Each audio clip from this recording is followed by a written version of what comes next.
Primer de tot, comentar-vos que fa goig, diguem, veure aquesta sala, amb gent, diguem, amb la que compartim, diguem, l'interès i les ganes per canviar, no? Una mica per traslladar-nos a aquest tetraedre del que parlava fa un moment l'Eli, sí?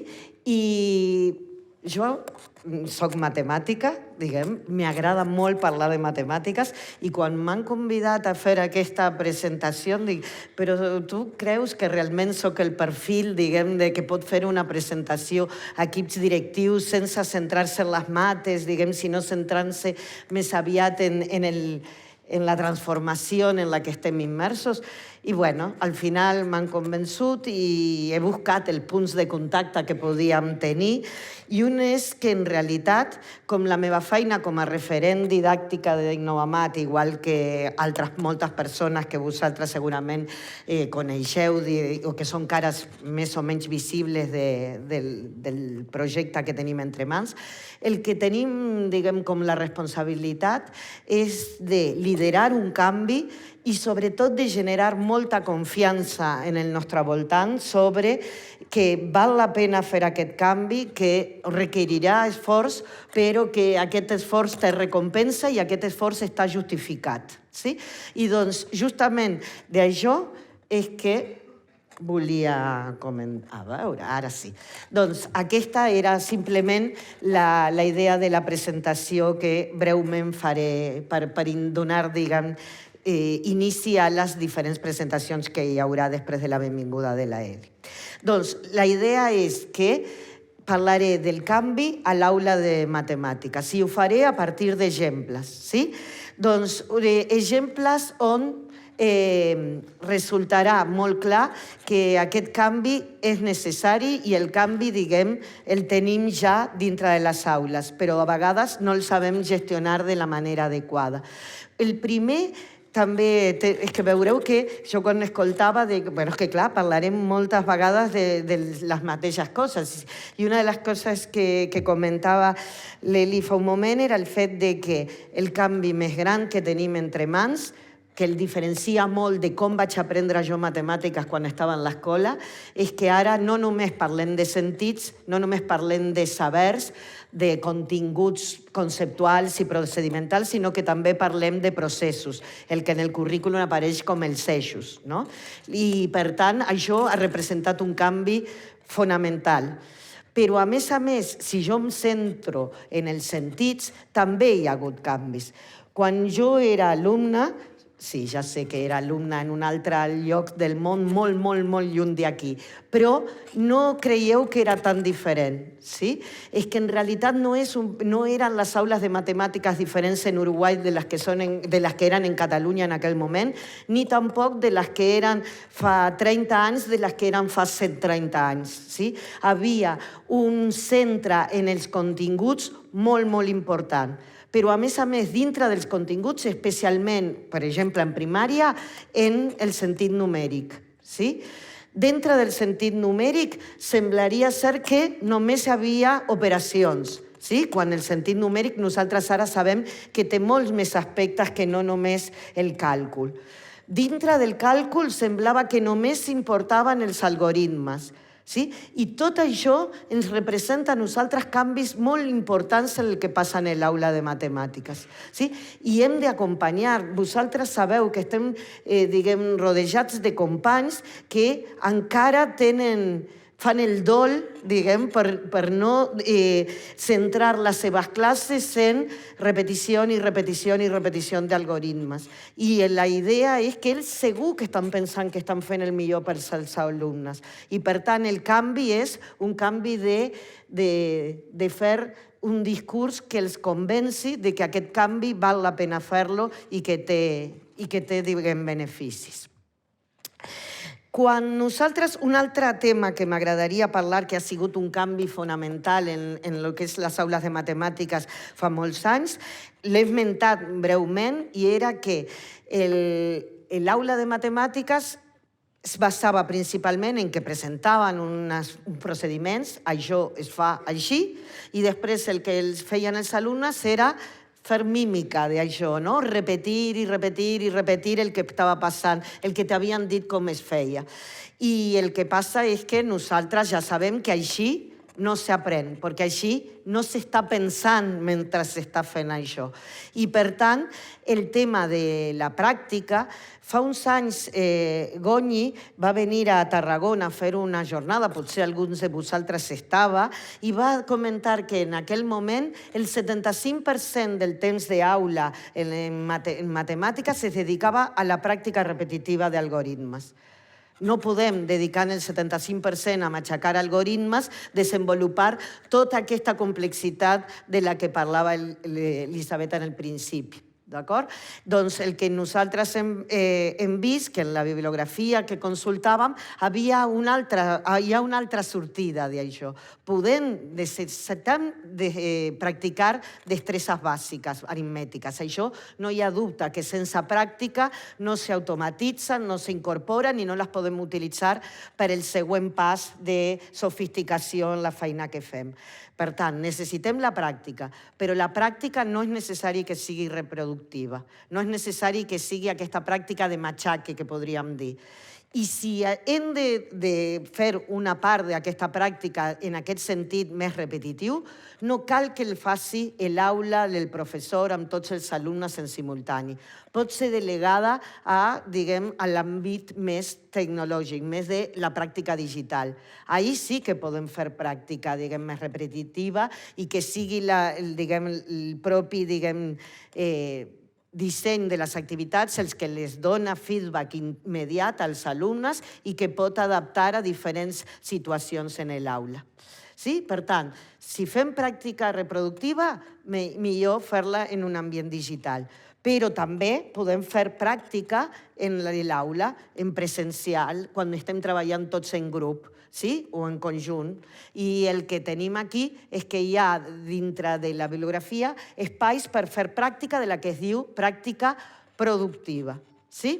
Una pràctica que està immersa en un ambient de resolució de problemes. I aquí hem posat un exemple en realitat n'hi ha dos. L'exemple que teniu més a dalt, que es calcula aquestes multiplicacions i explica què hi observes, aquest final d'explica què hi observes és el que fa que això, que podria tenir la mateixa aspecte que una pràctica de la que parlàvem, no? Jo me'n recordo fitxes plenes de multiplicacions i que jo les havia de fer.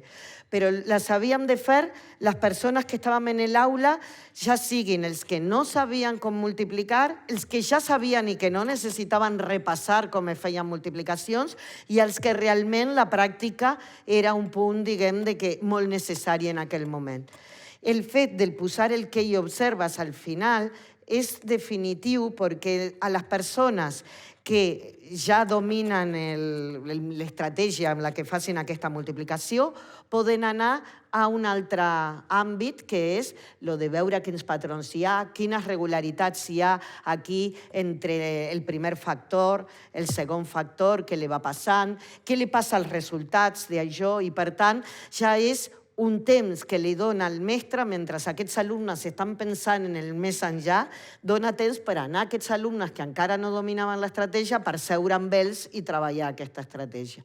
Per tant, la proposta de pràctica productiva, que l'hem rebut nosaltres des de la proposta de l'Institut Freudenthal de la Universitat d'Utrecht, té aquesta característica i va molt en aquestes tasques de les que esmentava l'Elisabet, que eren de llindar baix i sostre alt, no?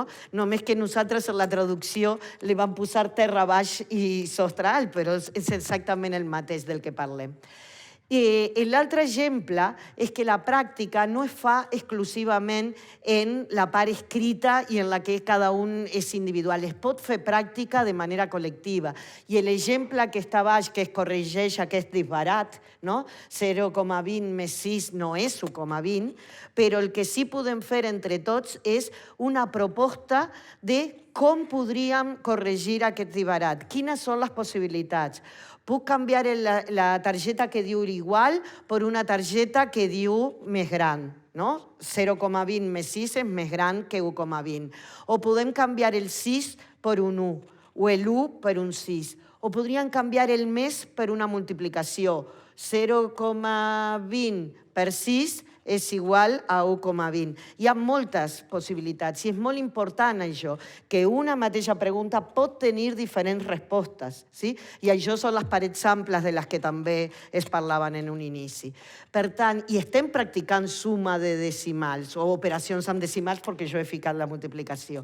I per tant, aquesta és la idea que nosaltres tenim, però això no és el que era usual en una aula tradicional. Per tant, això implica un canvi i hem de fer propaganda d'aquest canvi, diguem. Hem d'explicar per què és important fer aquest canvi i com està alineat aquest canvi amb els canvis que hi ha en tot el sistema educatiu i no només i exclusivament en matemàtiques.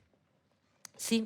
Doncs el tercer exemple que posaré en aquesta primera part en què parlem de l'aula de matemàtiques és un exemple d'un punt que també l'he esmentat abans, que nosaltres dèiem que era resolució de problemes com a ambient en el que fèiem la pràctica. Sí?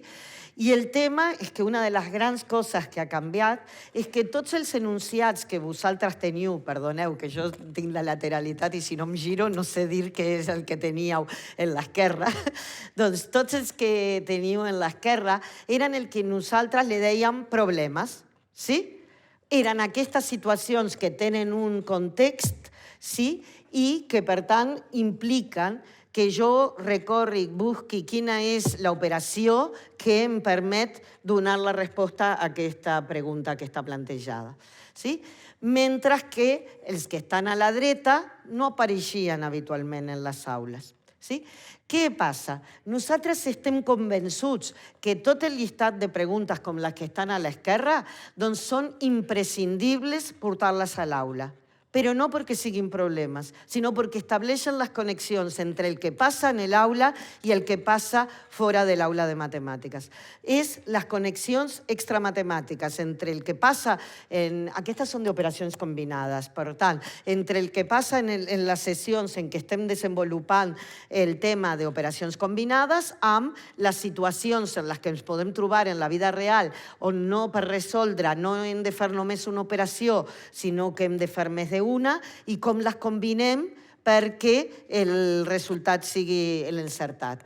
Doncs sí a les situacions contextualitzades, sens dubte. És una part molt important de fer connexions, però no en el sentit de que això sigui resolució de problemes. Perquè la resolució de problemes és això que fem quan no sabem què hem de fer.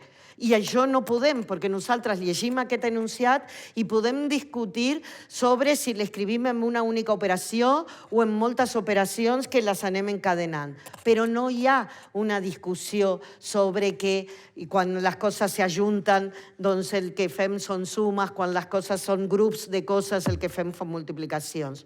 Perquè està molt fora la presentació d'aquests enunciats i d'aquestes qüestions que podrien en algun moment ser problemes. El que és problema és quan jo tinc unes targetes i em pregunten quina és l'operació més gran que puc obtenir, quina és la més petita, quantes puc obtenir. Això sí, perquè no sé què és el que he de fer. M'he de posar, sí? Però en les altres simplement és saber si soc capaç de connectar quan em donen un enunciat amb les operacions necessàries. Podríem seguir enunciant un munt d'exemples de coses que nosaltres tractem dia a dia i que són canvis i que hem de ser molt respectuosos de que per als professors i els mestres no és necessàriament tan clar com per nosaltres que hem d'anar cap aquí. Hem de justificar-lo. I una de les coses que hem trobat és que els canvis els païm molt millor quan tenim molt clars els fonaments didàctics que hi ha al darrere de cadascun d'aquests canvis. I aquí voldria detenir-me en dos exemples. En el primer no em detindré massa perquè en realitat està molt relacionada amb el com del tetraedre del Creamat. Bé, és del CSIRE, no és del Creamat. Jo el conec perquè el Creamat, com és part del CSIRE, quan jo vaig al Creamat veig el tetraedre de fusta preciós que tenen en l'entrada. Però és justament el com d'això, no? El com s'ha traslladat el centre de l'aula ja no és el mestre, sinó que el centre de l'aula és l'alumne. Sí? La comprensió profunda de que l'aprenentatge en general i l'aprenentatge de matemàtiques en particular no és un esport per espectadors, és un esport únicament per practicants. Nosaltres aprenem no només mirant el que passa en la pissarra, aprenem quan nosaltres ens apropiem, l'aprender, diguem, no? I per aconseguir aquest aprender, veieu que hem de passar del focus, no? El focus ja no m'il·lumina a mi, sinó que il·luminaria totes les persones que tenim a dintre de l'aula. I això ha fet canvis molt, molt importants, canvis de gestió, però també canvis, diguem, molt més subtils com el fet de que, per exemple, i a mi m'agrada molt aquesta imatge, sobretot, nosaltres identifiquem que la imatge de dalt és més d'una aula de primària i la de baix és més d'una aula de secundària, encara que vosaltres no identifiqueu tan clarament això, però és per els moments en què han aparegut aquests dibuixos i per els colors i per tot això, per nosaltres és clar. Però en l'aula de secundària també estan manipulant. Sí? I és que per nosaltres és fonamental el fet de que la manipulació no és només cosa de nens petits. La manipulació és molt important perquè el procés de manipular, representar, abstreure ha d'estar present en l'aprenentatge de les matemàtiques de tots els alumnes, petits, mitjans i grans. Sí? I això és una cosa que implica canvi per a la mentalitat d'un mestre que potser no havia fet el seu aprenentatge en aquesta perspectiva. I potser sí que l'han fet quan estaven en la universitat, en la formació inicial de mestres, però també és possible que això hagi sigut una etapa molt, molt curteta de la seva vida i ha de competir contra el que va aprendre durant els 20 anys anteriors en què estava ell en l'escola com a alumne. I, per tant, moltes vegades hem de seguir reforçant i reforçant aquest missatge i aquesta demanda de canvi. I l'últim punt, perquè ja estem en temps, però a més, perquè crec que és un punt superimportant per acabar aquesta petita xerrada meva, és el fet de que a nosaltres aquest estiu se'ns ha fet evident una cosa que ja la intuíem però no havia quedat tan clar. I és que alguns mestres han interpretat que moltes de les coses que nosaltres proposàvem com canvis en realitat eren invents d'Innovamat. I ja m'agradaria a mi, diguem, que aquestes coses les haguéssim pogut inventar nosaltres. Nosaltres el que hem fet fonamentalment és procurar sempre proposar solucions que es basin en la investigació, pujar-nos sempre a les espatlles de gegants, diguem, no? I, per exemple, la línia numèrica és un model central per aprendre a fer càlculs no només escrits, sinó càlculs sobretot mentals, d'operacions additives. És un model que és molt bo no només per pensar aquestes operacions, sinó per comunicar, i tu com l'has fet, que ara és central el tema de la comunicació. És un model que és tan potent que l'hem de mantenir viu durant tota la primària perquè l'utilitzem des de primer de primària fins secundària, perquè quan fem salts sobre la línia numèrica per fer càlcul de nombres enters també necessitem la línia numèrica. Per tant, la línia numèrica definitivament no és un invent. I la línia numèrica no està en el currículum ara, està en el currículum català des de l'any 2014 de manera explícita que l'hem de treballar. El que passa que potser no havia la tradició de donar-li tanta importància. Nosaltres el que podem fer en una aula és posar el focus en el tipus de coses en què ens interessaria que els mestres es fixessin per treure-li molt de profit, però no són invents. He posat un altre perquè també va sortir durant les jornades. Vam fer tot això, potser alguns de vosaltres hi éreu, però vam fer el que es deia un Kahoot analògic, que fèiem una pregunta i era la línia numèrica no les agrada als mestres perquè no agrada als alumnes, no les agrada als alumnes perquè no agrada als mestres. És un invent d'Innovamat i és una eina molt potent pel càlcul mental. Crec que eren aquestes 4 les opcions. L'he fet moltes vegades, no sé si l'heu vist. L'he repetit moltes vegades en moltes ocasions durant les jornades i per tant me les recordo. No sabeu la quantitat de targetes que havia que deien que era un invent d'Innovamat.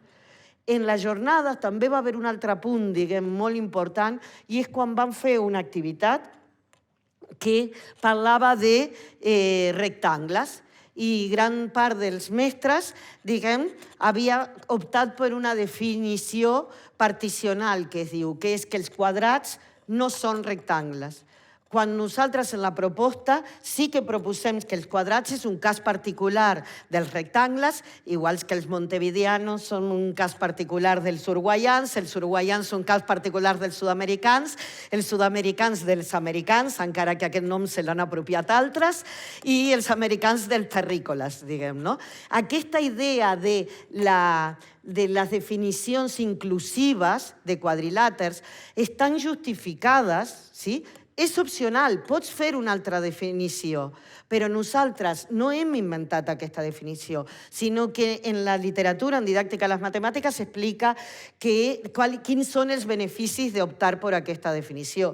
I un que potser us queda molt evident és que la geometria, diguem, els softwares de geometria dinàmica no fan diferència entre quadrats i rectangles, en el sentit de que els rectangles tenen un moment en què jo moc els punts i se converteixen en un quadrat i no perden la característica de rectangles. Sí? Per tant, teníem, i aquest exemple també va aparèixer. El tercer exemple va aparèixer en les jornades d'iniciació de curs de secundària i és, nosaltres le diem, igual que en la bibliografia, cover-up, perquè són la manera de resoldre equacions cobrint una part. I la literatura ens ha ensenyat que treballar primer amb aquesta estratègia abans de passo el que estava sumant, el passo restant. Us sona això? El que estava multiplicant ho passo dividint.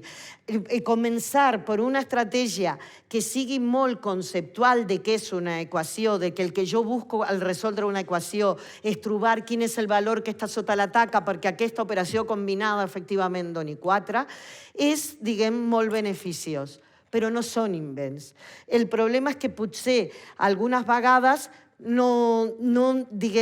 ens falta encara explicar-nos i explicar-nos més. I jo crec que això és un punt que tenim en contacte entre vosaltres quan lidereu el canvi en els vostres centres i nosaltres des d'Innovamat quan volem generar aquest canvi en l'ensenyament de les matemàtiques. Sí? I per tant, crec que podria ser un inici, diguem, d'empatia, diguem, entre nosaltres que us convoquem aquí i vosaltres que veniu aquí a compartir les vostres reflexions per donar inici al que treballareu durant el matí. Doncs moltes gràcies.